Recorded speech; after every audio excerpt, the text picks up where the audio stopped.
Hello, everybody, and welcome back to the Indie Comics Podcast here with the Weird Science Indie Comic Boom Show. I'm here with my man Rocky. What up, Rocky? What up, Jim? It's a beautiful summer day here in southern Alberta.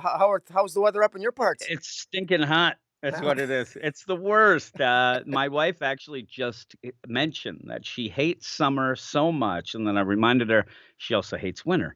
So it doesn't really matter. But she's in this mode right now because we end up having a lot of ticks in this area at this point. Which in the summer they're all over the place. I don't know. She's so convinced our dog has a tick, even though we've never seen one near the dog. The yeah. dog has tick medicine, all that, but for some reason she's way over the top convinced that the dog has ticks. Now my wife has her issues and she stays up a lot. Like she'll stay up for 3 straight days. The problem is the dog won't leave her side. So if she's up, the dog will not go to sleep. The dog will try to stay up or at least stay up anytime she gets up or whatnot. The dog's just exhausted. Somehow Tanya thinks that it has Lyme disease or it's got a tick. I'm like, no, That's it just wants to go to bed. that's the It, problem with the internet. They Google this stuff and oh, I know. it's everything. It's like, That used to be me, and then I just decided I realized at one point, I'm like, "I have everything and I'm gonna die, so what the heck, I'm not looking it up." But yeah, it's decent enough here, it's just really hot. Also, for some reason, every night, and I'm waiting for it, it comes around this time every night. I guess 4th of July keeps continuing on into August here because every night they're shooting off fireworks in this town, and it's driving me insane. I was doing the DC Comics podcast yesterday, and just it sounded like World War VIII going on outside while we were recording, and it's around about 9:30 that it happens. So we'll see if it happens tonight. It's just ridiculous. But Alberta, though, sounds like it's. What's the temperature right there right now? And don't give uh, me the Celsius. I don't uh deal in black magic. oh my God, I don't. Well, I'm afraid I don't. I consider your guys I'm gonna Celsius have to black convert magic. it. I Then. What is your Celsius I think we temperature were there? 29 today, so it's just pretty. I don't know 29 what the hell that means in your Celsius language. to Fahrenheit. I'm sure it's not that bad. That Uh, sounds of course, I did this and it ended up Celsius to Fahrenheit. yeah, I gotta do 84. That's pretty nice. That is yeah. pretty nice. Well, it Right was a nice here day today, so yeah. right here, it was like 98 today, 99 yesterday. So that would be, I don't know. I'm gonna convert it into Celsius really quick. That's 200 degrees Celsius is what it was, is what I think is what was happening. I like when I look this up. I look up 29 Celsius to Fahrenheit, and it says people also ask, is 29 Celsius hot? So it's somebody, why would somebody Google the idea of is 29 degrees Celsius hot? You thinking that, do you think maybe they're at some place that's like 10 and they want to know, or is it that they just want to know if, hey, am I hot right now? Oh, let's Google. They were probably talking to a Canadian, and they don't know Yeah, what the hell 29 is. that You know? is true. And the thing is that the Canadians, they're too polite to ask anyway. They Yes, just there they there you just go. smile and keep going with it and thank you. Uh, But here we are. We actually did not have a show last week. We had vacations and fun times. I haven't gone on a vacation in a long time. And I did ask again, here's my crazy wife. I said to her today or yesterday, it might have been, you know what, we should go on a cruise sometime. Or immediately she goes, are you trying to kill me? Because she all she does is listen to true crime, and anytime there's a true crime podcast on or a show that involves a cruise, it's a guy throwing his wife overboard because it's the perfect plan. And I said, "Well, maybe." But I am intrigued because, supposedly my one buddy, actually, it's not supposed, he went on a cruise and said that it was like the greatest buffets that he's ever had, like all the time, every day, all hours. I'm like, that sounds pretty cool. But I'd like to get away from this nonsense. And if I did go on a cruise right now, it'd probably be up your way, like going up north in some nice weather. But yeah, we didn't have the show last week. I had some people ask, so I threw you under the bus and blamed you, even though you that's all were right. gone, but you came back early, and I was not Well, expecting you to come back early. So I had other things that I was gonna do. And then you said we could do this, and I'm like, oh, I got all this other stuff, and then I got lazy and did nothing. So it's really my fault. Is that's all what it? right. Yeah. I was lucky enough to be at we went to a wedding near the mountains in British Columbia, and had a wedding was at was at a distillery, so I got to Really? have an yeah, whiskey and old fashioned with like with the mandarin that they burn the mandarin and this smoky whiskey with the Huh? square giant square ice cubes. It was really nice. It was just it was absolutely beautiful. So no comic books last week, no indie comics to review, but You got I did. drunk. Yes, that's right. I managed to drink my sorrow away. That's nice. I know that, recently our man Matt Razor, he went to his sister's birthday party, and he had a bunch of drinks, but actually got COVID. So that was a fun time. And he said that he asked his sister because she didn't seem like she was very well, and he said, "Were you tested, all this, all these people coming over?" And she said, "Yeah, it's just an upper respiratory thing." She lied. I think the way he said it, they even knew they had COVID. They're like, "Ah, what the heck? Let's get going." But yeah, they Yeah. ended up he got that, so I'm like, "I'm not going anywhere," including shopping, which I got yelled at by my kids. So we have nothing to eat. But we do have some indie comics this week, obviously. And I will again say and ask everybody for forgiveness. One of the things that we were going to do was the James Bond book that came out, Philip Kennedy Johnson, and you had prepared to do that. I ended up starting to read it, realizing that I've really never seen anything James Bond. I'm the one guy who hasn't, and it's really, you said it is shocking, and people do end up not believing me when I say it because even my age and stuff like that, we're a little bit older than the usual guy, Yeah. and James Bond was, has been big for a really, really long time. And I said, I've only seen one James Bond movie all the way through. It's Moonraker, which is not the greatest, I've been told, but I saw it in the theater and it was okay. I actually went because I was a fan of Jaws and the space shuttle in that. And yeah, James Yeah. Bond was there as Well, well. I will say this. I will say this, and for those watching this, not on the podcast but on the screen, I do. It's Philip Kennedy Johnson is writing an Hmm. opening issue for 007. It's a really good jumping on point. It's very much new reader friendly. It basically it has flashbacks to James Bond early in his career, being trained by a 003 who ends up getting murdered, and that leads to a present day mystery and espionage and I thought it was a pretty decent opening issue Okay. in a very classic James Bond kind of feel. It has 60s sensibilities in a modern day setting. So I think it's worth checking out. And that's my Coles Notes review, real quick. And that's why I wanted to bring it up. I was hoping that you would do that, that you'd let people know if it was good or not. Because yeah, that's kind of cool. And we like Philip Kennedy Johnson. I enjoy what he's doing on Action Comics right now at DC. And a lot of people even really like that Last God that he did. Now, again, I get mixed signals now and mixed reviews for his Alien stuff at Marvel. But when it started, it was okay. But I heard that that kind of dipped a little. But the guy's starting to branch out. He's starting to get more work, which is good because when we talk about DC and all comics in general, whatnot, we want these writers that are decent enough. You want to see them get more work and get elevated, and make a name for themselves, and hopefully that's what he's doing. And hopefully this James Bond deal, kicks in. I think that one of the last couple runs of James Bond was by Vita Ayala. I think that they ended up doing one of those, and I didn't. If Yeah. it is, and maybe Danny Lore was on with them, I can't remember, but was not great. I was not a big fan. Again, I always tried to get into it, and I don't know. Maybe it's just the spy game and stuff is just not for me. I don't know what it is because I'm not really that big of a spy movie fan in general. But this kind of is a segue. We have a little spying going on in this first book, even though I'm spying it right now. It's Survival Street #1. And when we were picking the books to do this week, I ended up seeing the cover for this, and I thought, boy, this looks like an over the top kind of violent Sesame Street. And then when I read it, I'm like, that's exactly what it is. So the cover pretty much tells you what that is. You like it a little more than me. I'll tell you my issues with it, but here is the credits. It's written by James Asmus and Jim Festante, art by Ablay Akusianov. It's by Dark Horse Comics, and it did come out on August 3rd. Just a deal, $3.99. Survival Street is an unrepentant action satire tearing through a dystopia packed with economic and humanistic cautionary tales. After an unbridled wave of corporations take over America, the country is left completely deregulated and effectively carved up into feudal states where billionaires and businessmen make their own laws.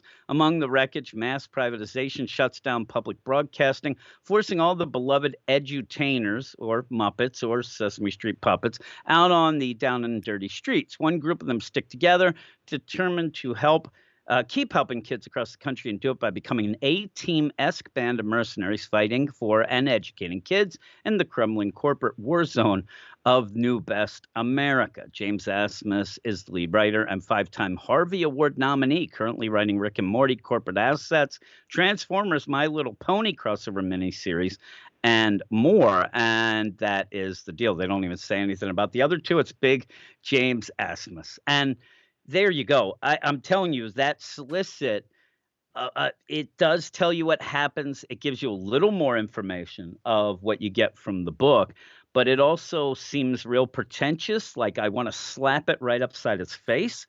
And when I read this, and this is a little oversized, right? It's not a fast read. It took me a while to get through this, and maybe it's just me, but going through this at the beginning, I was laughing. I'm like, oh, that's funny. But it just kind of kept punching you with that same thing, and it kept going. And by about page 19, I wanted to punch back. I wanted to fight somebody. I wanted to find James Asmus, set up a fight club, maybe. Even though you get my favorite joke, anytime there's going to be puppets like this, and you have the joke of, hey, who's the dummy with the hand up this guy's ass or whatever, then I'm going to laugh. That is Uh, always funny. That's the go-to. They go with it. And in a way that actually it surprised me. I'm like, ooh, I didn't think they were going to go with that. And it was, but some of this stuff, if you are a political here's the deal. If you're a political person and you're on, say, the right, left, it's going to depend where you are if you're going to like this, because it really does center on, the whole Trump, Make America Great Again. All that stuff is really forced into it, but in a satirical, comic booky way. But it is not that hard to figure out where James Asmus's deal lies. You can tell where his political thing. I'm not a real political guy. Again, I think I'm more political than James Bond type of guy, but still not that much. And so when I go to read it, when I say I'm not into politics with it, when I read a comic like this, that means then that you're going to have to like elevate it a bit more. I'm not going to be going full out, oh my God, and even getting mad or not mad or whatnot. I need something more, and I need story character. I need to kind of get behind. You really lay on the trope of the Sesame Street, deal. And it's weird too, because when you said it, and in my mind, you're right. It is like it's Sesame Street on Coke, you said. It's like, yeah. but the weird play is they're the good guys. And that's where it kind of got me. By the middle of the issue, I'm like, I don't know if I want to root for these crazy Muppets that don't seem really good. But even in that solicit, it says they're there for the kids. They're trying to make things right. I kind of took it as, and I thought it was a better take of, they just had enough. I've taken all I can take, and I'm fighting the hell back. And that I didn't mind.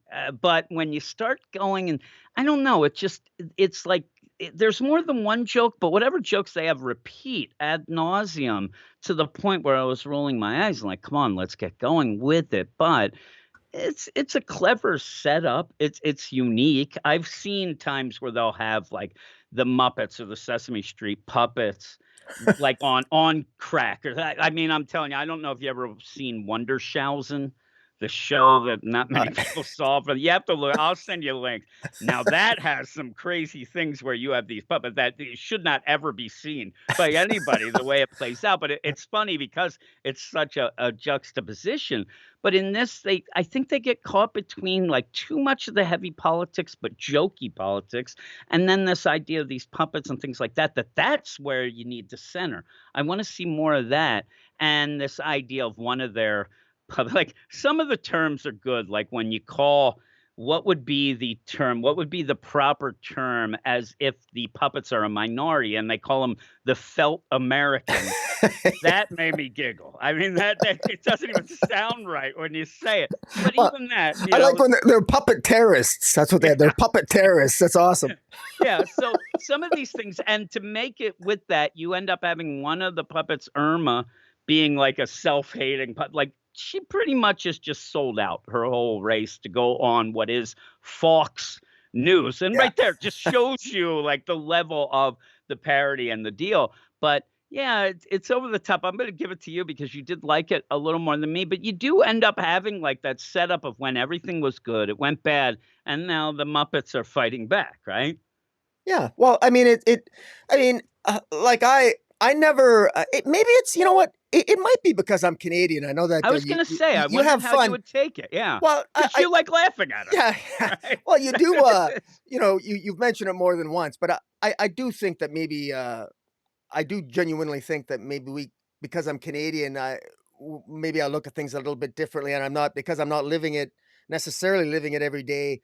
Contrary to what a lot of Americans seem to think, Canada's not a communist country. Yeah, yeah, yeah. Even though I may not be fond of my prime minister, you know, he's not a communist. But you know, I'm not going to argue, belabor the point. Suffice to Exactly, say, yes. uh, uh, I had fun with this. I think this was fun. I grew up with a funny story on Sesame Street. When I was young, I was afraid of the Cookie Monster. When my parents tell me a story, I was 4 or 5 years old. I would hide behind the couch when the Cookie Monster would on Sesame Street would show up, and then eventually I Yeah, grew to like him. And so, but I was a huge Sesame Street fan. I grew up on Sesame Street, I and was at too. heart here, this is about this is how I view this as how taking corporate America, Yeah, corporatism to its extreme, because this is based on the idea that in 2025, corporations can now run for public office. You mhm, know, corporations under your recent Supreme Court decisions, your corporations now under freedom of expression can donate. Donations of money now constitute expression, so you can donate as much as you want. So the growing power of corporate America, corporations run for head office, and corporations now no longer donate to individual political candidates. They donate to themselves and they run for office as yep. corporations and they're taking over corporate America. And I view this as something even as funny and as wonderful as our children shows. I mean, for example, in the last 10 years, we've lost how many celebrities have been canceled? Oh, Because yeah. celebrities that we love that suddenly, because of their politics, they're canceled or we don't see as much of them anymore. If you, God forbid, you love Richard Gere, but he said something bad against China and he's not in a movie in the last 10 years. God forbid you know, you like Guardians of the Galaxy and the lead star did something this or that, all this other nonsense, all because of a person's politics. And here we have basically the Muppets. We have Jim Henson's, you know, Sesame Street, Yeah, Big Bird like Cookie Grover, like you said.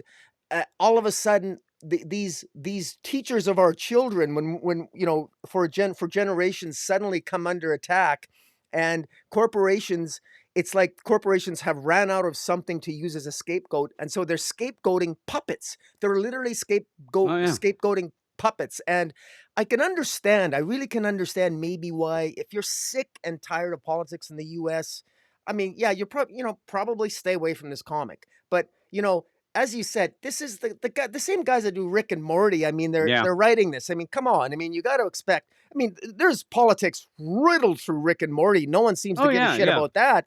But you know, so I always find I have a hard time sometimes distinguishing between why some readers get upset, and I'm pointing to myself too when I say this. Why does politics in some comic books upset me, and yet Yeah. politics in another comic book doesn't upset me? It really depends on, you know, I guess it depends on how it hits you. This one I thought it was funny. I love the characters. Birdie is the puppet master. We got Herbert, who is sort of like he was like the corporal fairness, and he turned into corporal punishment. He became Mhm. so jaded And he against the looks like aesthetic. almost like a Super Grover type Yeah. deal from back in the day. Like, again, I see and, Uh, just as an aside before and then get back to you, the idea where I think that what you said and it is the corporate deal and going against a Sesame Street that is, publicly funded. Like, there's even the whole, like, laugh at the public television is mentioned in here and stuff like that. And in that, I think that's pretty good. And the idea but they end up like that wasn't enough, so they have to throw in some more things, and where I get it is, I don't get mad about I'm not gonna sit here and go, "They made this person look bad, and I hate this." I don't get mad about comics having politics. It's when it's over the top and takes over everything pretty much, or really, like, because people will argue, there's been politics in comics since day one, but it's when it takes over and it becomes the main thing that not that I hate it that I'm gonna say, "You asshole, I'm never gonna read this again." No, it's me getting bored because that's not really my thing. So it'd be the same as all of a sudden we end up having a comic book and it becomes, 20 pages of curling or cricket. I'm not gonna. I won't know what's going on. I Well, don't get, so I'm out. But in this, I think that where they went wrong is that corporate deal really works well against a Sesame Street. It really goes with that, even with the characters and how they end up. Now, the where you get the politics even is that a Sesame Street is known to have diverse characters. It is known to teach kids to be accepting. And nowadays, there are people who rail on some of these kids' shows as being things that are just set up to teach kids things that people don't want them to teach, things like that. It's when you get to what is like the president, who they call junior, so you can, go with that or whatnot. But even then, when you have the president who's snorting Adderall yeah, that it's his isn't son. It's the his, yeah, president's son. That's why they yeah, call the him Junior. president's son. So Yeah, again, but that's kind of what you see with, again, Trump's sons and things yeah, that people around. But they're also the idea of kind of failed bits of real estate stuff going in, and like everything seems to just point at, okay, we know, like you might as well just come out and just have it fully be, the yeah. Trump family, because we know that's what you're railing against. And that, even that is okay, but if it's just not my thing. It's just, it ends up where the corporate deal I think is kind of cool though, and I really want to see more of this. Like you get an A team feel, but I want more of an A team feel, like it said in that solicit. But you go on again because again, it starts out fun because it is kind of shocking, and you're like, oh my god, this is crazy. I just thought it was over long. I actually thought by the end, I'm like, is this a one shot possibly? And that's why, but no, no, it's going to continue. Now, when it continues, I hope that maybe we see some other characters, things like that. Like we're missing Big Bird, things that even though you have Bird, but I also thought Snuffleupagus was going to show up and see if he's real or not real. And somehow he's like, I don't know. Like you have a lot of potential for different things with the Sesame Street stuff, but you go because they basically are gonna go because they find out that kids are being bid on, Yeah, that you end up yeah. having these kids. That's exactly right. The president's son is Junior, who's addicted to Adderall, and and uh, Yeah. and there's a great scene that you and I joked about earlier about how he claims I have a prescription for the Adderall, but he doesn't say that it's his daughter's prescription or something. Yeah, it's his So daughter's. I yeah, like so what he does say. It's a HIPAA violation for you to ask yeah, me who's subscribed. Like he knows the rules yeah, to twist and turn and make it right. That's kind of funny. I mean, it is, there's funny parts in this. There well, really are, but like I'm gonna give you a little bit of pushback insofar as when you say a lot of this stuff hits close to home. I don't know how.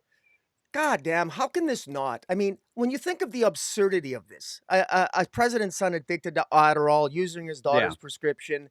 I mean, this is probably based like if this is actually remotely close based on real life, this is atrocious. Uh, it is. Elite bidding on children to avoid adoptions. Corporations being recognized as individuals. They're already recognized as individuals for tax Hmm. purposes. Now they're recognized. They can now bid and contribute much more money to they're getting more and more rights as individuals, and they're taking the corporate to the extreme, and all the innocence is being lost, individuality is being lost, and the irony is, and it becomes apparent in the story, that the corporations are blaming Muppets.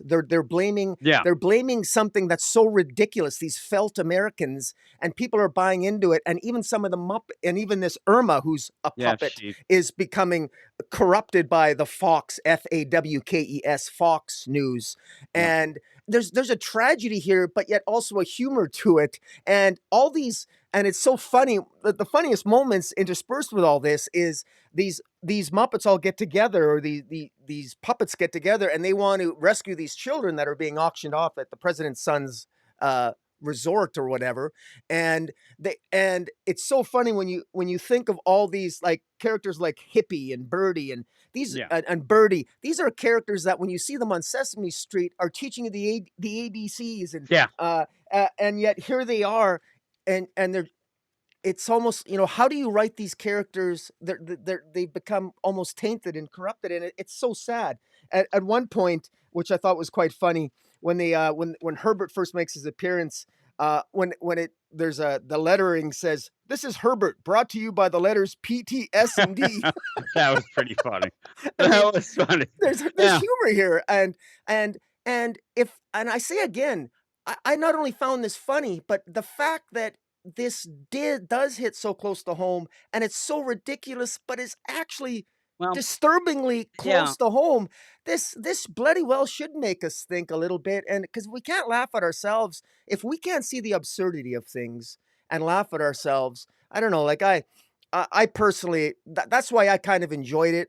I really it actually bothers me to hear that it bothered you, because I don't want this comic to bother people, because I Yeah. think it's funny. I wish it had more of an I said audience. I hope it I wish does. that it was like 19 pages and it was a little more tight. It kept going. Now, in that, this is again, and we're not going to get in a political fight, Yeah. but the idea here, we'll just go with the drugs and the Adderall and things like that. The thing that gets me there is that legitimately both sides of the politics in the US, they're both got their crazies, right? And in my mind, I'm kind of stuck in the middle. I'm not a political guy. So when you end up having it, and my wife ends up being more political than me.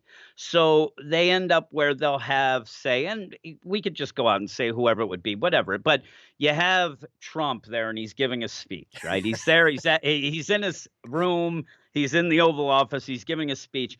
My wife and that side, they are blowing up the shelf behind him to see if there's some pharmaceutical boxes that then they claim they got from France, but used Ivanka to order them.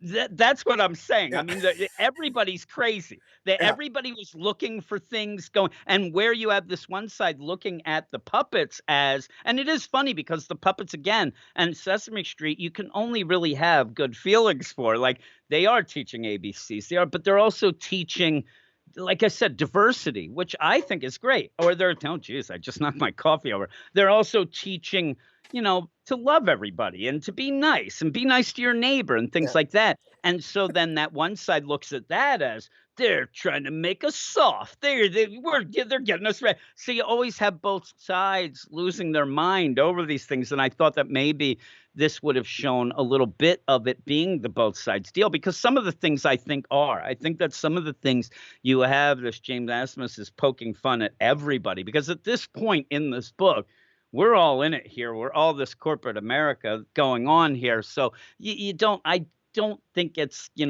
that crazy a thing that it's going to turn people that off. Like I still read it and I got a couple chuckles.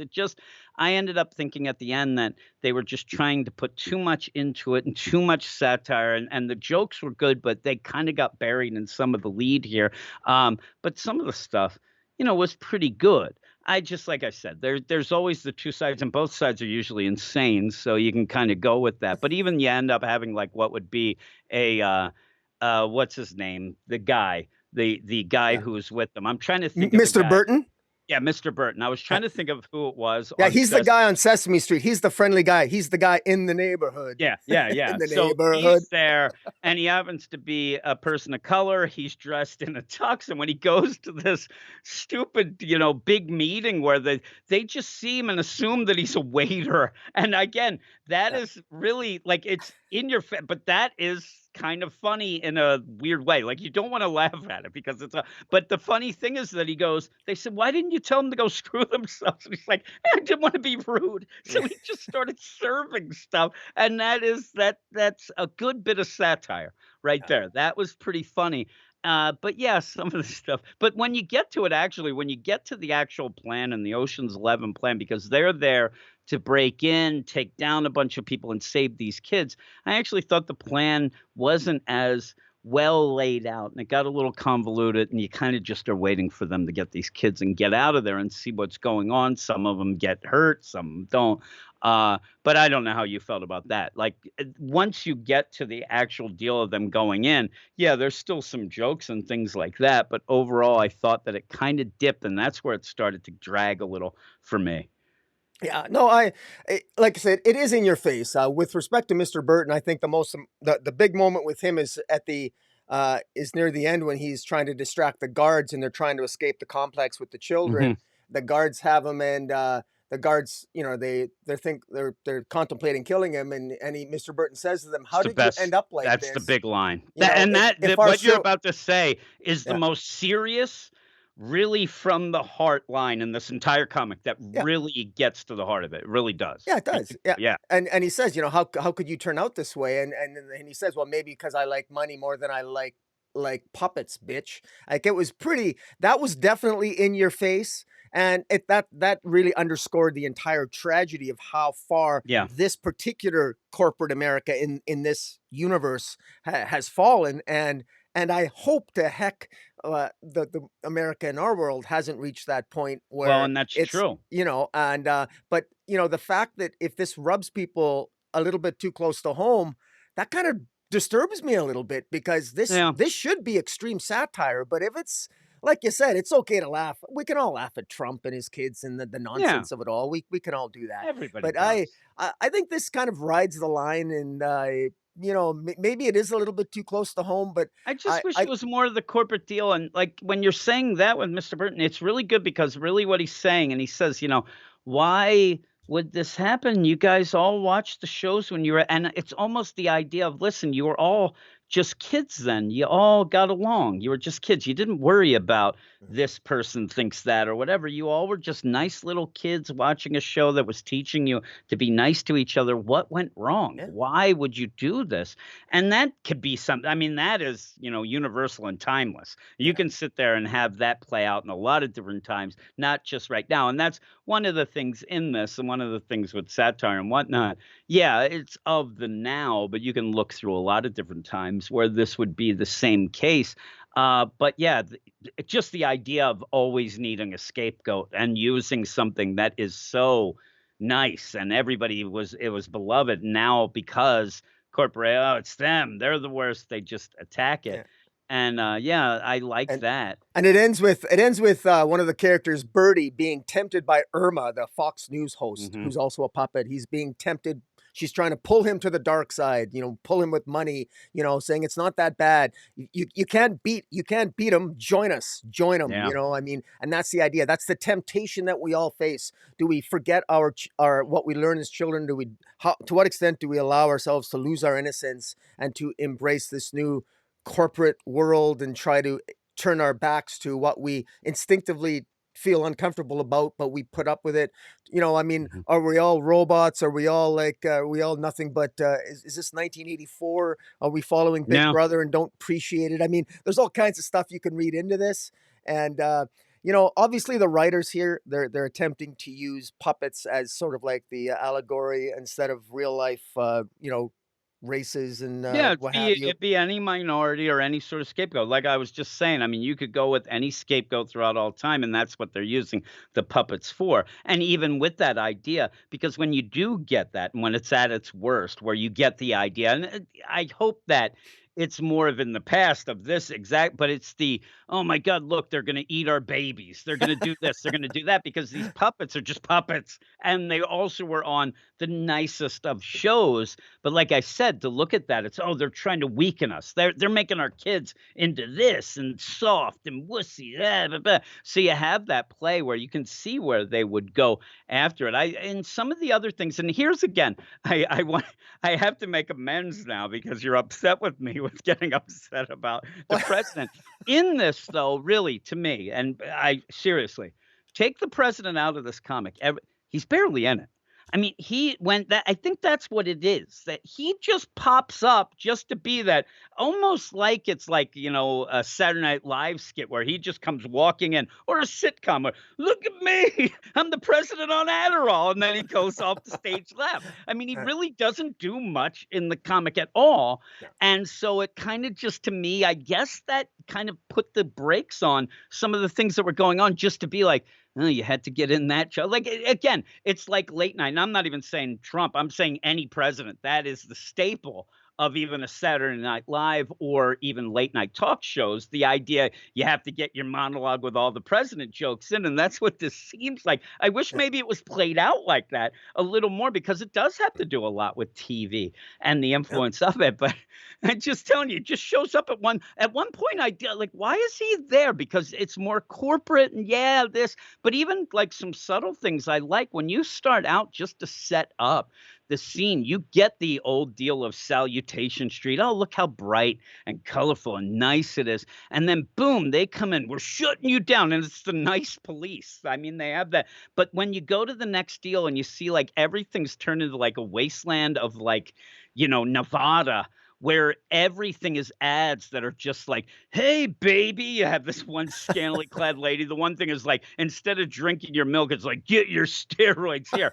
Yeah. Everything has gone to hell, and I like that, like, the idea that, again, as the allegory and the thing of the Muppets, but when you get rid of the nice things like that, you're left with this crap, and yeah, it's, like, crazy. So I thought that that was really good, and I even yeah. what's that?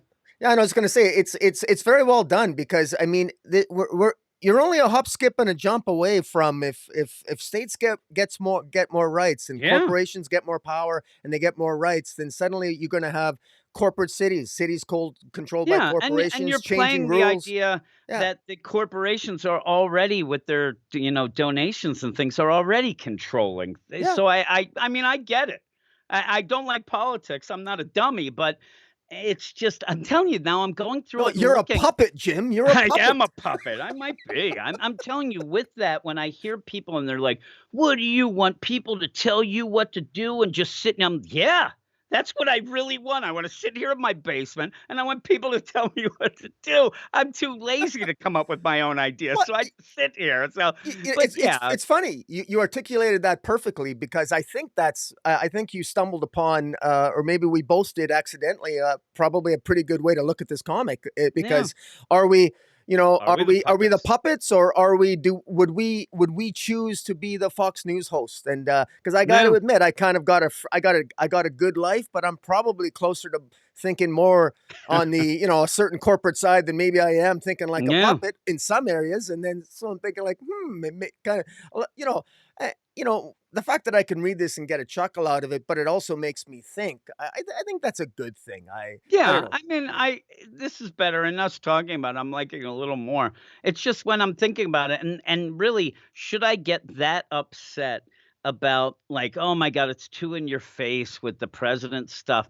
Or it's a weird play because I'm looking now. I'm on page 23, going through, and the president character has only been on the page 3 panels Yeah, in that whole deal. But so do you need it?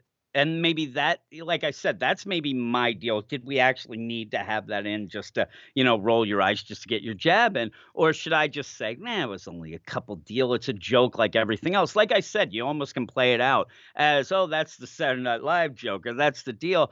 But by the end, I still think that my biggest problem though is that I didn't really get a real sense of, like, the tension going on in this little I was more here laughing at some of the jokes or looking at some of the Easter eggs and things like that, and didn't really feel like this big caper, this Ocean's 11 to get the kids, and I didn't feel any tension in it, and I didn't really get to know the characters. I mean, really, the one character that you really get to know because and I'm saying get to know because you know something about them that you can go, is the one that's addicted to, ice cream sundaes. yeah. And then even then, I'm like, "All right." You know what I The mean? Sunday Yeah. fiend, the Sunday Yeah. fiend. Yeah, the set because it's funny too because all you get is, "Oh, she just doesn't, can't she's on rehab with the Sundays." We don't realize that she's known to the rest of the people as this fiend, and again, it's just kind of a funny deal with it. Yeah, But, yeah, if you like the idea of, like, Oscar the Grouch, he's in here. I yeah. said Super Grover. You have those things, and, it's fun, I guess. Uh, Uh, I will say one of the mysteries here, although they just play it as if it's not a mystery, is I'm not really sure where where these puppets came from. Like yeah. they sort of implied that they're aliens, and yet I mean, where did they come from, and Mhm. how did they suddenly at some point they became the scapegoat, and suddenly children's programming and the people who made them. and that they were sort of in charge of TV and good programming. Suddenly they became the scapegoat for all the stuff that was wrong. And and yeah, so I'm not really sure. And now all of a sudden all these puppets are they're They're they're the vigilantes. I yeah, mean, they're the alien they're like the illegal aliens in yeah, yeah, America. they So it's are. weird, but we don't really know what started it all. So Exactly. there's some open questions as to And the background. there are some neat things, like you said then. Are we gonna meet, like, do they believe in, like, oh, our creator, almost like a god, like, that's a Jim Henson type character, and maybe he's involved. Maybe he was somebody who set these up. Maybe we find out in a weird way, like, the twist could be that a Jim Henson character in this, he did set them up to kinda change society, like, you know what I mean? Like, he might not have been on the up and up completely in this, and then they find out. That'd be interesting to me, of finding out, well, we're all good. We wrote, oh, we weren't. Oh, geez. But also, I want to see I want to see some of the other characters. And if you end up having like some other rival type deals, I mean, we have Sesame Street. Will we maybe see some of the Muppets? All of a sudden they go and there's, Kermit and things. It'd be fun to get involved with. Like, are they like some other country, and they look down on the Sesame Street character? I don't know. There's some things that I think would be real fun, and to see how this works out. I think that the guy who would be the key to find it would be Mr. Burton. He has to know more. He has to, that in my mind, he's probably the guy who might know a little bit, but he seems like a nice enough guy. I love when they start talking and it's like basically they're going to be broadcasting over public access with their walkie-talkies and things, and he gets so excited. We're back on the air, boys. He's all there, public access, and that was pretty funny. That was good too. And like I said, you get some nice art that shows you these. You know who these Muppets are. You see at points where okay, that's Elmo. Okay, that's this, that's that, and it gives you a little chuckle. But I think that what I need more, and if we would continue doing this, and you're making me like it more as we discuss it, I think that let's get a little less frantic deal going. At least one. I want to know these characters. I want to see how different or alike they are for who they look like as an Elmo. Like even at the one, hey, we used to have tickle fights, like stuff like crazy stuff like that. And I want to see more of these. But in Yeah. this, you're like balls to the wall. You don't really have time to Yeah. sit back. Well, I think I know what you mean in that, and I hope they do more of that too. I hope they play up more of the individual characters of the puppets themselves, because one of my favorite scenes here was the stupid one where they said they've infiltrated the president's son's palace, and they're bringing out Yeah. dessert, and it's, oh my god, keep Sunday away. They're bringing out dessert because he's, it's like the Cookie Monster. Cookie Monster Yeah. freaks out when Yeah. he It's sees like the cookies. Cookie The Monster. Sunday Fiend freaks out when they see a Sunday, and that's what caused the chaos to begin with. It was the Sunday they brought out dessert, and I mean, just Exactly. it's stuff that as a, I mean, good Lord, I'm in my 50s and I remember Sesame And that's Street, so and I'm fun. and I know exactly what they meant when they said keep Oh Sunday yeah. away. I knew exactly why, and it put a smile on my face, and it made me remember Sesame Yeah, Street. and So I got yelled at one point, and maybe a couple times, but I love I was my favorite character of all was Ernie. yeah, I loved Ernie. I thought he was the greatest Rubber thing. But Ducky. yeah, I remember at the one point where I just like if there was like I just wanted to be Cookie Monster, so and the cookies flying everywhere. My mom's yelling at me. That's fun stuff. But even when you go, I like to where you end up, and it looks like the Elmo is like dessert served. Oh no, no, it's good.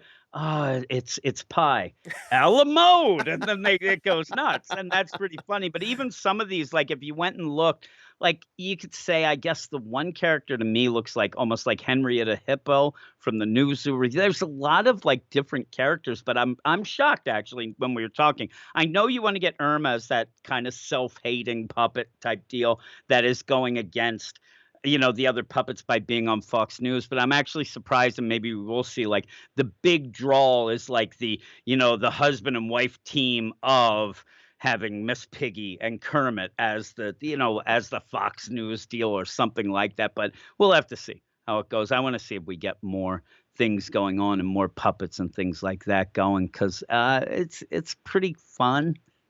Like I said, I thought at first, like, and maybe it was just like 2 jokes, so maybe I did take it a little bit too much. Because going back and looking, but I still think that it was a little too long. I wish it was a little tighter and got a little more character deal than just, "Oh, we gotta save the kids." Because even at the end, I didn't quite know exactly even how things played out as much as I think I should have as they end up getting away, and then you said Irma ends up being able to kind of put a little doubt and Birdie of maybe you should come work with me. I can call right now. They don't care. Let's make money. And that's the whole deal. At the end, Irma really spells out everything. Doesn't matter who's hated, liked, whatever. You could kill people. You could do whatever. As long as people are making money, it's okay. And that kind of is the big message by the Yeah. end. And that's, again, that's a good thing to satire and things like that. Yeah, but, so what would you give it? I think I'm gonna give it a 7.5. Oh, okay. I could go, I wanna go higher. At first, I was like, a 6 because, but that was just, like, of the moment, me trying to get through it and read it and whatnot. I think it was a little wordy, but at the end, there are like 3 or 4 really funny moments and really good things that if you can tighten that up and make it more on that and play with what you got. I saw one review, and usually I don't agree with reviewers of comics, which I am one of them, and so are you. But the idea where you have solid gold in one spot here, but you're not using it to its full advantage by grabbing some other things and trying to mix it in. It got a little cluttered. I think that you could have really went with the focus on just your premise is hilarious and go with that and then work in the satire as you go. But yeah, I think 7.5. What are you gonna give it? I actually thought that was high for you. I expected Yeah, it yeah, lower. it was. I Uh, was gonna go 6, I but I I was you honestly, convinced me. I was at a 7.5 maybe, but then talking to you, I thought I actually went down to a 7. I still Really? like it, but, I'm So I'm actually giving it higher a than you. 7, I so must be high. I'm down to a 6.5. No, I actually, I again, I maybe that's the deal. Maybe the idea that you thought that I was mad, like I didn't. I just thought it could have been better, and I thought that it was kind of trying to be too much and trying to be yeah, edgy in that deal of, hey, here's Junior, the president. And you didn't yeah, need that. That yeah. really was I extraneous. It just really, I always have a problem. I always have a difficulty, and I always sort of got to curb my tongue because I always misread the degree to which politics upsets yeah, various readers in various different types of comic books in DC or Marvel, and it always because sometimes I have to admit I miss the politics in it because I'm focusing on other aspects of the story, no. and sometimes that makes me feel stupid, and other times it makes me feel I a little bit snotty. But anyways, it is what it is. Yeah, I'm telling you, the politics again, it's not anything that I get mad of either side or whatever. It's that I end up usually getting bored or I end up just wondering why are you focusing so much on this and it like there's subtle ways to do it and then there's in your face. Now in a thing with Sesame Street being puppets that are attacking and they're the A team, you're not going to get much subtlety in this anyway. So I should expect everything is in your face. But some of the other comics where they could be subtle about it, and when people talk about the idea of the X-Men, that always comes up. The X-Men was political. Why didn't you know that? But that was a comic where after the fact people realized how much more political it was than when they first were reading it back in the day because it was more subtle. It was more of a, oh my god, for people who were in a position they could recognize, oh, they're like me. Other people are just reading it to reading it. Maybe like a Sesame Street, those comics were able to maybe influence people a little subconsciously even to accept more people and things like that. But overall, like I said, unless there's been unless your name is say like a Mark Russell, sometimes I don't mind. Now his deal and his social say it's so in your face that it just ends up I get pulled down. I'm like, I don't want to read your bucket list of nonsense, things that annoy you. I want to read a good comic. And this is different than that. This actually is a little better. So in that weird way, I don't know how I ended up being more positive than you, but you convinced me to go up and I convinced you to go down. You I did don't actually, yeah, understand. because I That's really usually the deal. I'm the killer of dreams or something like that. So my wife says. But we'll go to the next book. And I thought, again, you have a different tone here. No book's going to be the same. But we go from a crazy satire of Sesame Street politics and corporate takeover to what is maybe So because this is more about a universe that, and it's a science fiction deal, but a science fiction of how maybe religion continues on when we get to the stars, but also maybe it's a little more important than it is because it's also kind of an aliens type deal. Now I'm going to be looking for any sort of politics or satire in anything I read. You ruined me, Rocky. This is Sacrament #1, written by Uh, Peter Milligan, with art by Marcelo Fruzen. It's from AWA, came out August 3rd, 3.99. Here is the synopsis, and I know that a lot of people get really, really mad, and a lot of people who write comics or other things get really mad when you end up having anything that describes something as it's this meets that. I know that some people really hate that. They don't want that to be so. Don't you dare say that my movie's this meet that. My movie is my movie. But here we go. The Exorcist meets Alien. The thing is, it works. That actually does kind of give you an idea, right? Or yeah. maybe the Thornbirds in this sci-fi. I don't even know if anybody remembers that. In this sci-fi history story, in the year 3000, mankind abandoned Earth and fled to outer space. Now, a disgraced priest called into action to perform an exorcism on a remote space colony is about to discover that no matter how far you run, you can't escape your demons, and the devil is in fact real. And so you jump into this, and then, again, it's a #1. You're in space. You have this very big symbolism right away that kind of plays off both. When you see a what looks like a priest in a gas mask, it's very like visually kind of stunning the way that that looks and how awful it kind of looks combined and whatnot. But they're on the space colony and brought into an exorcism, and it looks straight up out of The Exorcist. I mean, really, if Linda Blair Yeah. is not, like Yeah. reading this and says that's me, I Yeah. mean that's really what it is, Exactly. And right? the art by Marcelo Fruzen is just amazing. Yeah, I Yeah, love the I art. I really thought the like art it. was I really it like really it. made Yep. the comic. Yeah. Yeah, and so what you get right away, and even as you go forward, you're not really seeing a lot of nice planet. Like everything is industrialized, everything is run down, everything's spitting out noxious gas and things like that, which I thought was good because in this, there's some things to think about. And one of the big things that there's been many a sci-fi novel written about, and I used to be a big sci-fi novel fan.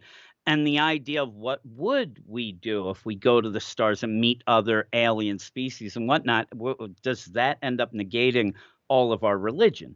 And the funny thing is, as I get older, I don't know if you agree with me, but people meld things to make it still fit no matter what. If you're a religious person, you'll always end up being able to kind of push it into whatever you find, whatnot. Yeah. So you do have this priest who's going here for an exorcism where he recognizes that this is not anything demonic, or at least he doesn't think it is.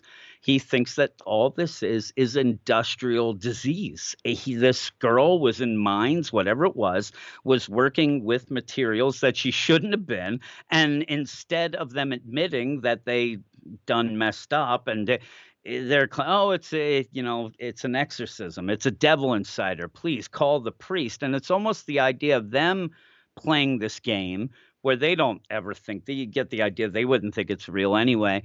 And then the priest comes in and we see through his thing throughout that he thinks he's a bunch of bullcrap too and has lost kind of his faith with that.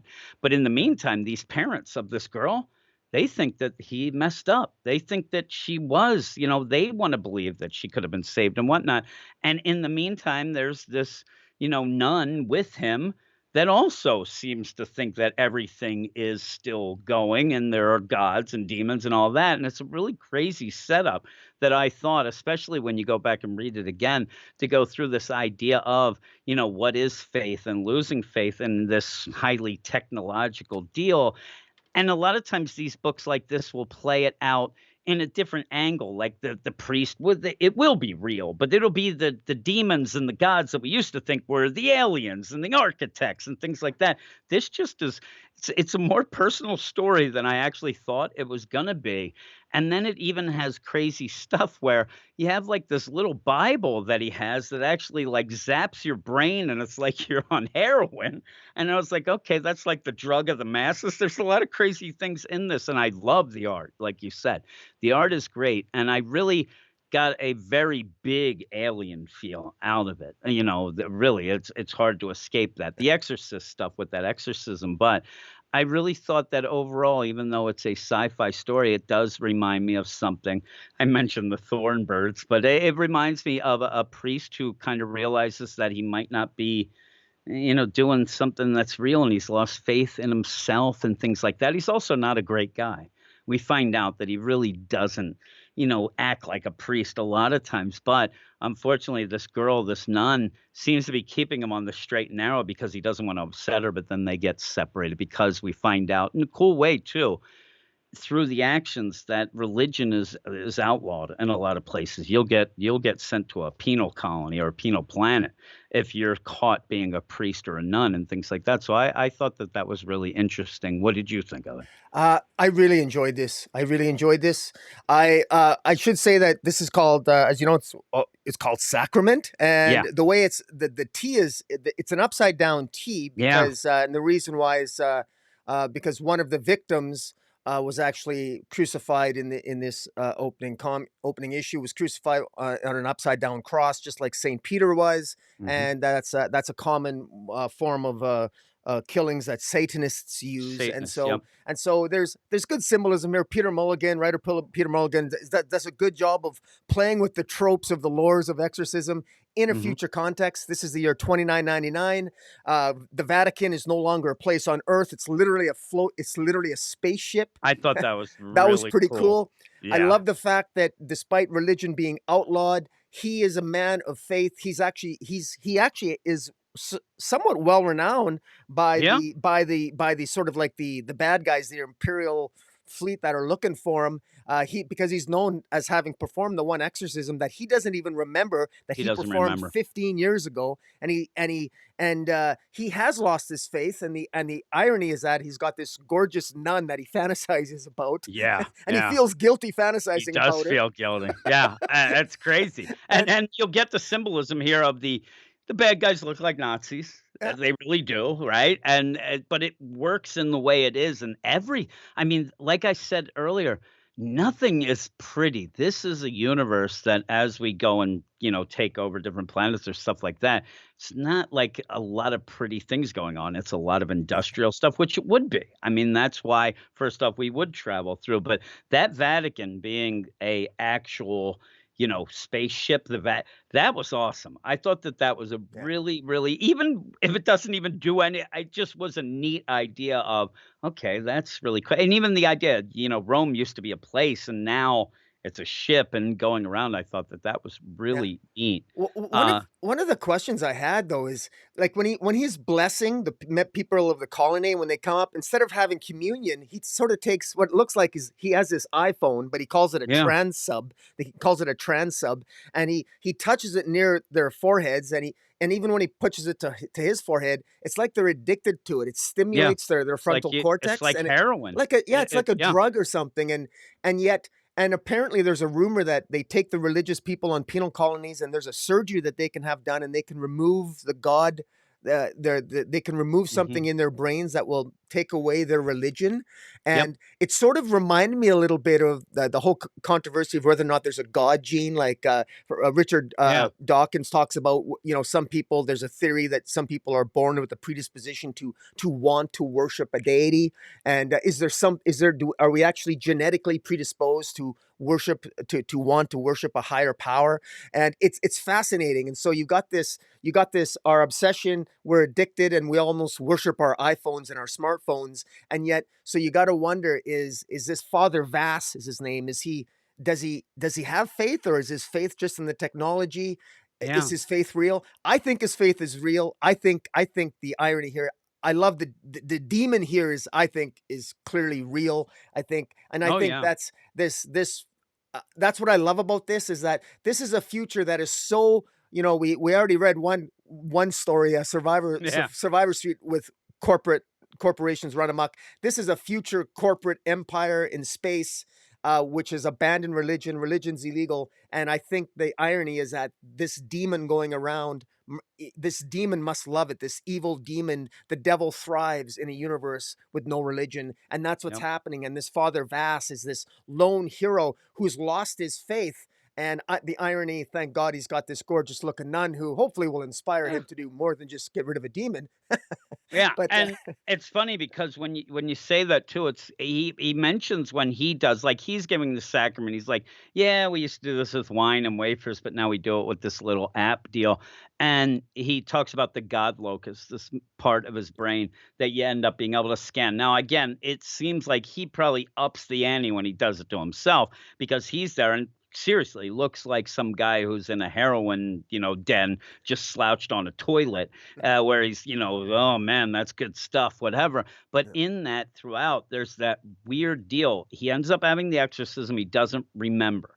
Seems like this other guy might have been involved because it certainly looks like him and him thinking back at it. But whatever that may be with that, something has gotten to him and Vass, Father Vass, I think that he is a religious guy. It goes against everything else that I guess he wants to be or wants to believe because in my mind there are points here, especially near the end or whatever. He seems desperately trying to get them to give him this lobotomy. He wants to. He seems to be inviting the idea that you could take out this part of my brain, so I'll just get rid of this. I won't even believe in this stuff, and I just be done with it. I think that whatever he's seen or whatever happened where he shut that stuff out before, that yeah, really screwed with them. And I think that it almost like the idea when you see something like, oh, there's no God, like something like this, there couldn't be a God. I think that that's his like conflict that he wants to stop believing, but he can't because that's who well, he is. I'm my theory is that maybe he doesn't want to believe in God because if he believes in God, that means he has to believe in the devil, and Yeah, maybe maybe. that experience that he had 15 years ago was so terrifying that he wants to shut it out of his Yeah, mind. And just a quick note on the antagonist in this story is this spy master Marloff, yeah, who even though he's a basically he's a cop for the bad guys, but he actually calls upon Father Vass, to yeah, basically recruit him to help him investigate to find, investigate these murders. And because one of their lead investigators has been they found something, and he ends up and this one of these characters, one of these victims is levitating in midair, and yeah. Levitating, crazy, right? they can't even rescue him because if they do, his heart will stop beating. So clearly, it's defying science. So Yeah. And physics, that just think of that too. This isn't the idea they're like, well, we want to get them down, but we can't because this they're living. They're still alive. That person levitating there is still alive and suffering as you go because when you get closer, the heart's I mean, at one point, you may even have to just as he even Vass says earlier in that exorcism we saw where he says, I pray to God and say, please, help this girl out. Please, let her be good, and she died. And he said, well, that's good. That must have been what like God actually did help her because she was in agony, whatever. This guy, whatever, is just levitating there. yeah, And they go and they say, we get near him and his heart stops. So he's definitely living. Also, the weird play of it is if you go with the deal, it's like that classic of, kill the parents, then walk down the hallway. It's, like the end by the doors. But it also reminds me a lot of the Amityville Horror, and that movie scares the living crap out of me. And so the idea that this person went and killed the parents and then went to kill his sister. And then when they end up seeing this and like, oh, yeah, Satanism with the upside down cross where he's crucified like that. But then you go into this next room and there's just upside down crosses and blood smeared on the walls. And it's just awful. It's horrific. And the weird play is, again, these are investigators, whatnot, but they don't even react like this is they're so cold.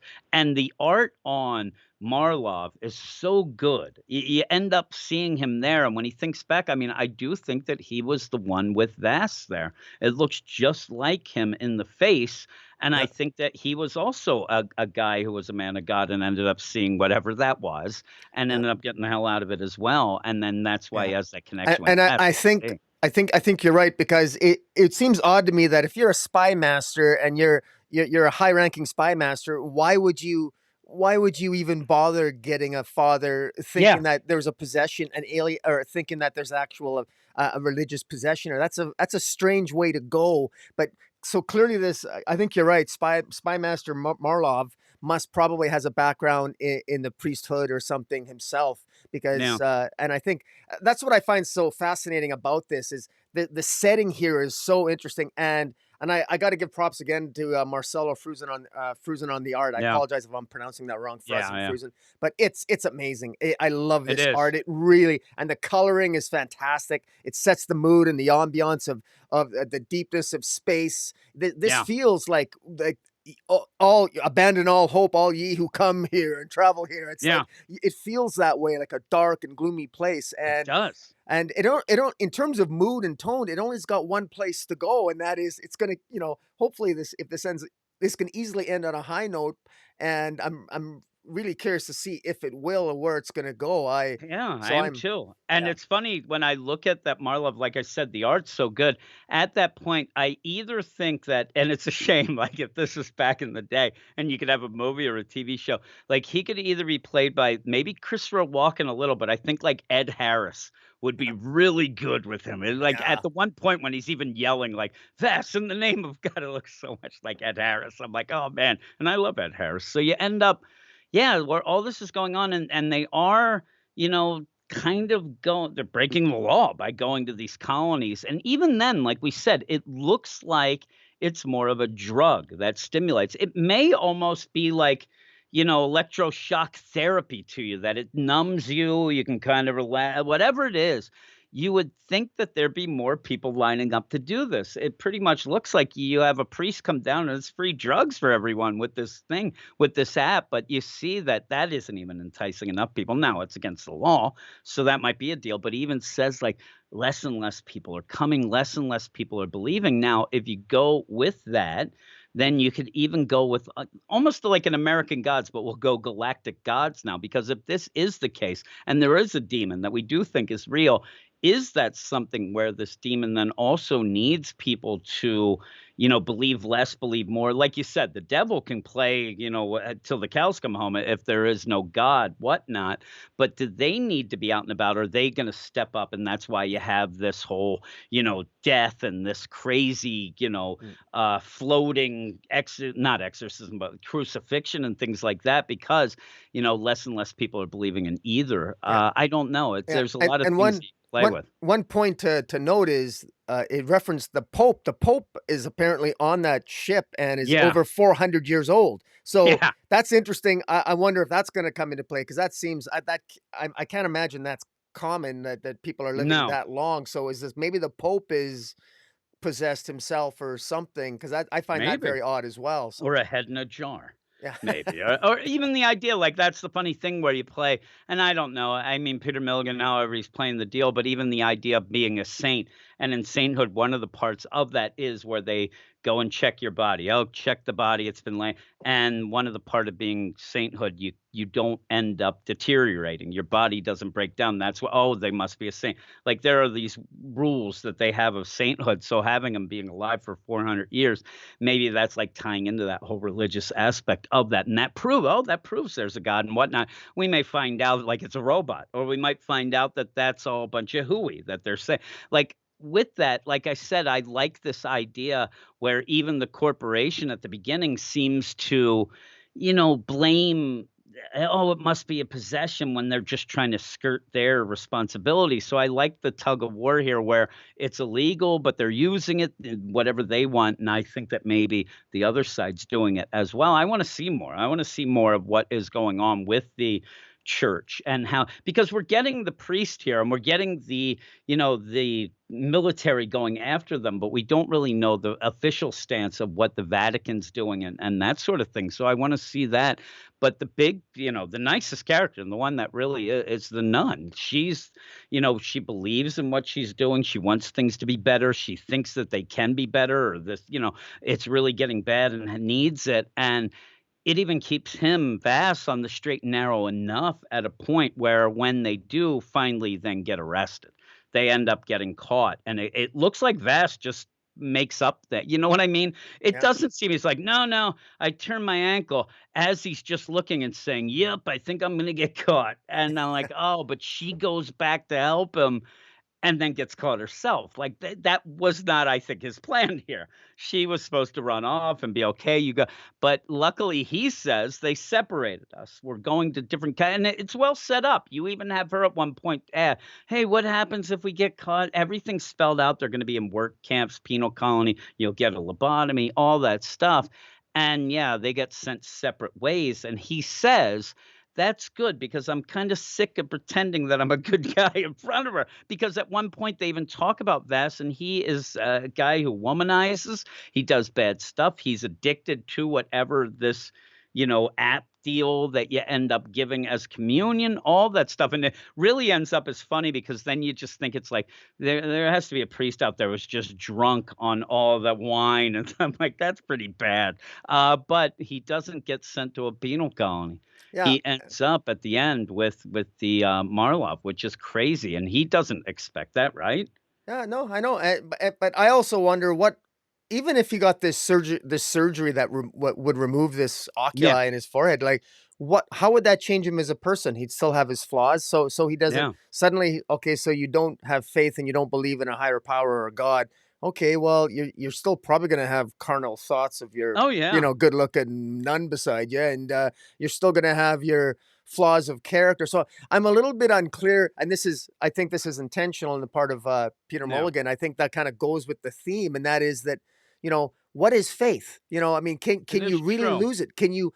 Is it even possible to surgically remove It's faith? funny too I because mean, if I thought about it in the layers that I would go with is here's a guy who nails any woman that he sees. He's a priest, but he nails them. He's addicted to drugs. uh, That faith deal, that lobe that they're saying, that faith that he has, is that now almost like the conscience that ends up beating him down because he now is like, "I shouldn't have done that. I'm a man of the cloth. Oh my god," like that. And in the deal, this is the crazy play is, it seems that Vass, if that's the case, Vass would rather go through a crazy whatever lobotomy to get rid of his faith that then he doesn't feel guilty instead of just being a good guy, instead of just saying I'm going to accept my faith, I'm going to accept being a good guy, and I'm going to be a good guy, the guy that I should be when I accepted this position. It almost feels like he just wants, like, that's the easy way out. He wants to be a piece of shit. He just doesn't want to be guilty over it, and he doesn't want to yeah, feel like he shouldn't do it. Might be, I don't know. We'll have to see. Like you said, would it even change anything? Would he, and yeah, maybe that would be the play. He gets us to, and he says, like, I still feel guilty for being a piece of shit because I'm hurting people. I'm doing this. And it's just such a crazy play. But when he does go and he's like, hey, we're not on a penal planet. They're actually, pretty much on the capital planet, it looks like, of what this would be, where you end up having him taken to Spy Master Marlov. Now, the weird play is if they know each other, if they ended up, you can still play the deal because he doesn't remember anything from that point, that whole exorcism that looked like Marlov might have been there helping him, but he yeah, doesn't remember that. And I think that maybe Marlov has something to do with that as well. Maybe it wasn't just the idea. Maybe he saw something. I mean, now there's the spy master. What's the deal? And is there something that Vass saw that he shouldn't have? And maybe they wiped some stuff too. Maybe we'll find out like a weird play. How about this? He doesn't remember some things or whatever because he already had that part of his brain taken out. He just doesn't know, and he still has faith. It isn't that part. I don't yeah. know. There's a lot I, of crazy things, I right? I hope it's that. I think it's that. Just because that's more cool and heroic in my Yeah, mind. yeah, The whole idea that you can't escape your destiny. You yeah. can't escape who you are meant to be. Your faith and power and destiny. It finds a way. Destiny finds you, and Hmm. it's more epic that way. And if he did end up having his mind wiped by the devil or by this other trans sub or whatever, Yeah, yeah, yeah, it might all be for naught anyway. And I mean, I still find it very, very hard to believe that can, in a universe where there is no religion, is that even possible? Is that really yeah, yeah, possible? I mean, what happens to faith just because you manipulate a mind a little bit? I mean, so like you said, you can get into there's so many, it's an onion, Jim. It's an onion. it is. And And you can that's the really, thing when they talk about it. I mean, the idea where faith, I think that at this point, faith has gotten a little beyond the idea of where we would have this crisis of faith when, oh my God, my people in my village are actually not the only people who lived on the planet or in this and the idea of, oh my God, now Earth doesn't get everything around it. We actually revolve around the sun. Like you've gotten past like that sort of thing. Where Yeah. I don't know though, when you go and if you do end up meeting an alien species who has another whole different set of gods and things like that, that might freak you out. It might end up like, well, what does that mean? Why did they have that? But like I said, most of the times that I've seen, you'll just mold things and you'll Yeah. say this happened and this happened. And really the whole idea in my mind, and again, if we talk politics earlier, I'll tell you, I'm I'm one of those jerks. I'm not a religious guy, but I'm a spiritual guy. I'm not even that. But I end up I like to think about religion and things like that. I'm not a real religious guy, but when you end up thinking about like what the good and bad and whatnot of it is, I do think that, like you said, I think that you really can't kill religion, even if you go into space and do that. But with that, I think that this is interesting where there are some people, and why are these people? Why do they keep with it? And why is he trying to? It's weird. The whole idea of this whole God context or the deal in the brain and stuff. And I just I want to see how it works out. And I want to see how it's explained. And in that, to go against the survival street that we started with, like this is real deep. This is really deep. And you could get really into the idea of bad, good, religion, this, that. It kind of goes and we're just looking at what's going on here. There's no real moral lesson here at this point. We're seeing a guy who is kind of a piece of crap, but he has some faith. We see some other people that are going again. So when you're reading it, it's not like in your face, like, oh, this is this social commentary, whatever. It's just a good story and dealing with the idea of religion and space and how that is working out. I thought was really really neat, and some of just the art's great. Some of the concepts, that Bible that he gives the sacrament with, that is like an app that that's really clever. It's really neat the way they do that. But the Vatican is a spaceship and things like that. But at the end, you get some good characters because I want to know more about this Marlov too. He seems like he has a lot of layers himself and whatnot. That other guy who comes and say that guy's pure evil. I mean, that guy with the Nazi hat. I mean, that guy he even has like implants, robotic stuff going on and whatnot. And I want to know more about this whole universe and what gives and what ends up doing things and whatnot. But Yeah, and yeah, I think we're asking.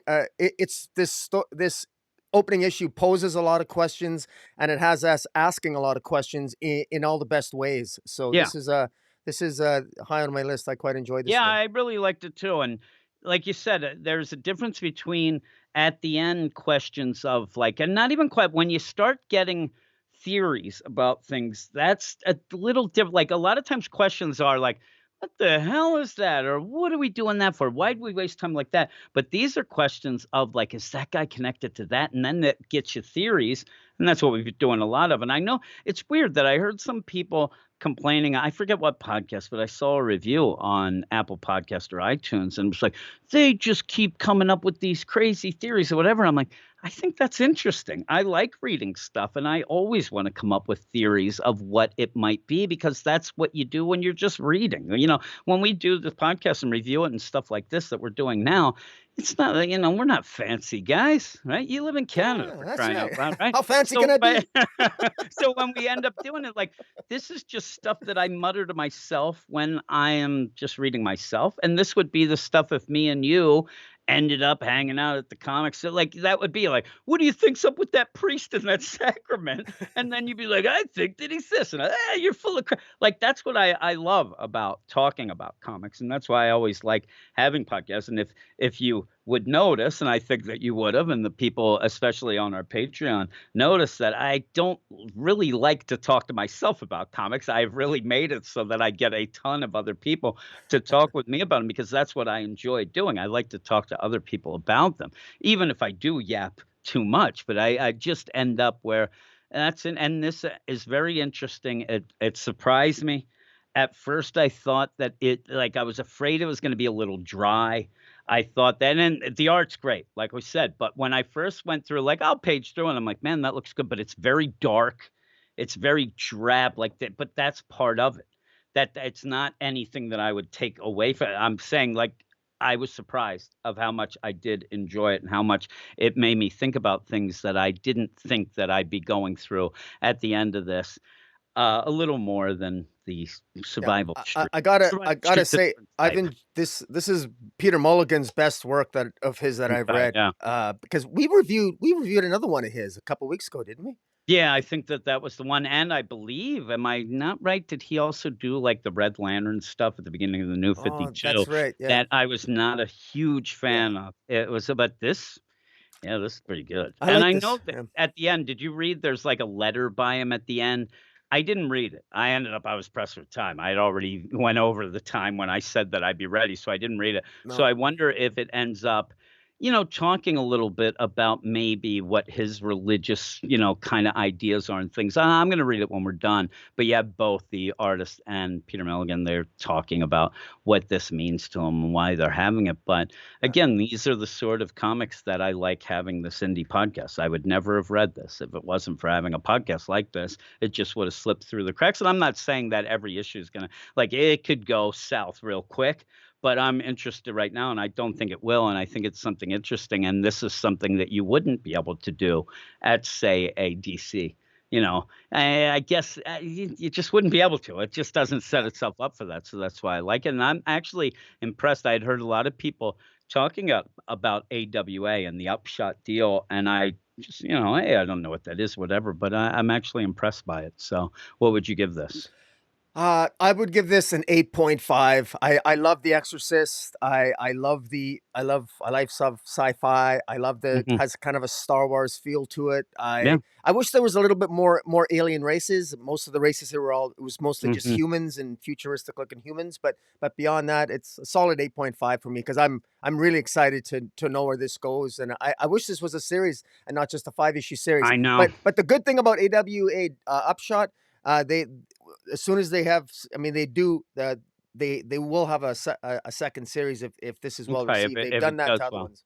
I hope that it is. I hope that, we end up getting to continue and maybe broadening up things and whatnot because I thought it was pretty good. I'm going to go 8.5 as well. I could almost go up to a 9, but I'm going to go Yeah, 8.5 because a lot of the things, again, that's where I also have to pull it back because we're getting very excited. But we're getting very excited about things we think might happen yeah, and things that we think are being. So I have to kind of dial back and say, yeah, that's kind of me getting excited because of me and you, but at least the book got us excited and we enjoyed it and there's a lot of things to think about and go forward and yeah, I want to continue with this. Of all the ones so far, this is one of the ones like yeah, when the second one comes out, we'll definitely do it. We'll get that in there and continue on as we broaden our horizons and have more to grab back on. That's when I think that, and if I have the time and whatnot, and I'm not lazy, we'll end up having more books on the show because then we'll have a couple that we already dealt with, and as well as some new number ones, things like that. So we'll see what's coming out next week. As people can probably tell, we're going to have the show out on Sundays from now on, Sunday into Monday. I'm not sure because I'm going to be doing like the podcast version of this when people are listening, and now they're like, no, duh. But I may be a little tired by the time I get the files. I have a bunch of things I have to do though, so maybe I'll be able to get it up tonight. But if not, early tomorrow morning. And everybody go to Rocky and the Comic Boom YouTube channel where you'll have the video where you'll see not both our faces, but you'll see Rocky and some of the comics, all that going on. And it's awesome how you do that too. I love watching you and even you and Jace when he isn't sick, able to do that with the DC stuff and all. So I really enjoy that. But yeah, that's yeah. that. And I And want to give a shout out since you were nice enough to shout out the channel. I'm a member of the Get Fresh crew of Weird Science DC. Absolutely, and check out. I always I you got to if you're a lover of DC Comics or Marvel or manga, become a member of the Weird Science, DC Weird Science Marvel. The Slack is so great. We call ourselves the Great Get Fresh Crew, and yep. it's so great to shoot the shit and say how we really feel about comics and even Yeah. say some things that maybe I don't necessarily say on my YouTube channel Yeah. to vent a little bit about all things DC and Yeah, other things. sometimes And people get it's fun. upset at things. Yeah, but that's the thing. I even had some people at points like they got upset at, oh, it's not all negative. It's Yeah, just there people get frustrated yeah. and you wanna vent to people, but there's also the positive as well. Oh, certainly there is. You know, Yes. when there finally is something good. Yeah. It's few and far between, it seems, but no, you end up but yeah, we end up doing and if you look and I'll have in the show notes of the podcast, at least, I'll have a bunch of things, including our campsite bios where you have like that to all the different things because we have a bunch of podcasts that everybody can check out. We do a bunch of things. So I realized today when I was looking at and making feeds for things and stuff like that that I was talking to you about, that right now, legitimately on just regular feeds on their own podcast deal, I have 10 podcasts that I do each week, Wow. that including this one now. So yeah, it's a bunch. And then we have more even going on our Patreon and stuff like that. But yeah, check out the links, things like that. Go to Rocky's channel especially. And yeah, that'll be it. So anything else, Rocky? No, just everybody, enjoy what remains of this beautiful weekend, and Yeah. it's looking forward to what's going to come out next week. Yep. Same here. So see you, everybody. See you.